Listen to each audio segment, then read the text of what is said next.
नवी मुंबई महानगर पालिका चुनाव के पूर्व नवी मुंबई शहर का राजनीतिक पारा गरमा चुका है। आज एनसीपी शरद चंद्र पवार गुट के नवी मुंबई जिलाध्यक्ष चंद्रकांत पाटिल ने एनसीपी शरद चंद्र पवार गुट का दामन छोड़ते हुए शिवसेना पार्टी का दामन थामते हुए उप मुख्यमंत्री एकनाथ शिंदे की उपस्थिति में शिवसेना पार्टी में जाहिर प्रवेश किया है। मी अनेक दिवसापासून तसं साहेबांच्या बरोबर काही आमच्या स्वारीच्या संदर्भात असेल किंवा नवी मुंबईतल्या काही विषयावर असतील त्याच्यावर चर्चा करत असताना मी एक विचार केला की आपण ज्या नेता लोकांसाठी धावून येतो आणि कुठल्याही गोष्टीला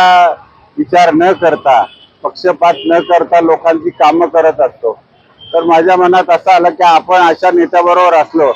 तर एक समाजाबरोबर एक बांधिलकी आपली चांगली राहील आणि त्याच्यामुळं नवी मुंबईचे प्रश्न सुटतील या हेतूने मी आज खऱ्या अर्थाने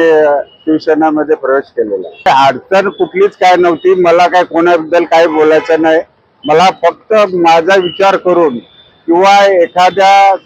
लोकांसाठी मी ज्या काम करतो त्या लोकांचे प्रश्न सोडवण्यासाठी हा मी विचार केलेला आहे।